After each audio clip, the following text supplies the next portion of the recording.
BITV channel पर आपका स्वागत है। BITV यूट्यूब चैनल पर सब्सक्राइब करिए, बेल आइकन दबाएं।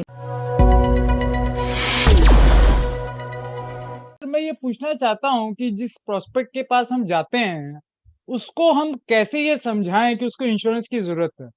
क्योंकि प्रोस्पेक्ट के पास जिसके पास जाते हैं, अगर वो वेल्दी मैन होता है, तो वो हमेशा कहता है कि हमारे पास तो काफ़ी वेल्थ है, हमें क्या ज़रूरत है? तो उसको कई बार समझाना बड़ा मुश्किल हो जाता है।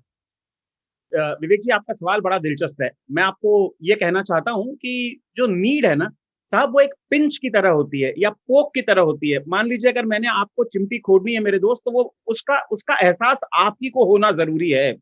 अगर नीड का एहसास कस्टमर को नहीं है, तो फिर कस्टमर उस नीड को कभी रियलाइज़ नहीं करेगा। अब एक प्रोफ़ेशनल एजेंट के तौर पर सेल्स कॉल के कई क्लासिकल मेथड्स हैं। अब इसमें एक मेथड का आपने बेशक नाम सुना होगा, जिसे हम लोग फैक्ट फाइंडिंग या लाइफ प्लानिंग कहते हैं। अलग-अलग ट्रेनर्स इसको अलग-अलग शब्दावली से पुकारते हैं। लेकिन इस मेथड में आप बेसिकली किसी कस्टमर को ये बताते हैं कि अगर फाइनेंशियल प्लानिंग एक जर्नी है, तो आप अपनी मंजिल पे पहुंच गए हैं या अपने मंजिल से अभी कुछ दूरी पर हैं। तो जो एग्जैक्ट आपका मंजिल से दूरी है, उसको मेजर करने का एक तरीका है।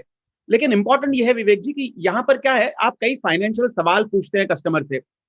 जैसे आपके पास कितने रुपए का इंश्योरेंस है, आपके पास कैश कितना है, आपके पास एफडी कितना है, म्यूचुअल फंड कितना है। अब ये सारी चीजों का जवाब कई बार कस्टमर देने में सहज नहीं होता। इसके लिए ये राइट, बड़ा इंपॉर्टेंट है कि आपका जो सेल्स कॉल का ओपनिंग हो साहब, वो किसी एक एनेस्थेसिस्ट की तरह होना चाहिए, ताकि आपके पहले 5 7 10 मिनट जो आप सेल्स कॉल पे बात करें, वो कस्टमर को इतना ज्यादा प्रभावित करे कि फिर कस्टमर आपके इन फाइनेंशियल क्वेश्चन का जवाब दे और आपके साथ जुड़ सके। अगर कस्टमर आपके साथ जुड़ता है, आपको ट्रस्ट करके इन फाइनेंशियल सवालों के जवाब देता है, तो इस छोटे से 15 मिनट के टूल के अंत में कस्टमर को उसकी नीड का एहसास होना बड़ा स्वाभाविक है, बड़ा नेचुरल है। लेकिन मैं अक्सर कहता हूं कि fact finder is not to be filled, it has to be field, felt. आपको इसको सिर्फ भरना नहीं है, इसको महसूस करना है। तो ये पर्सनलाइज़ अभिकर्ता, होना है, हाँ पर्सनलाइज़ होना है उनसे अपने आप को। जी, ये अभिकर्ता की स्किल पे डिपेंड करेगा कि आप कस्टमर से वो फैक्ट फाइंडिंग की जो फीलिंग है, वो फॉर्मेलिटी के तौर पे करवा रहे हैं कि आप उसको इमोशनली उस फैक्ट फाइंडर में इन्वॉल्व कर रहे हैं। मैं आपसे राइट, दावे के साथ कह सकता हूं कि अगर आपने उसको फैक्ट फाइंडर में इन्वॉल्व किया, तो इंशाल्लाह उसको उसकी नीड बेशक समझ में आएगी और आपका एवरेज टिकट साइज भी बेशक बढ़ जाएगा। Thank you.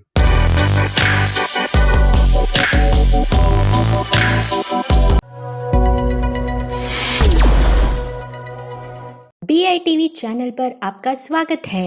BITV YouTube channel पर सब्सक्राइब करिए, बेल आइकन दबाएं।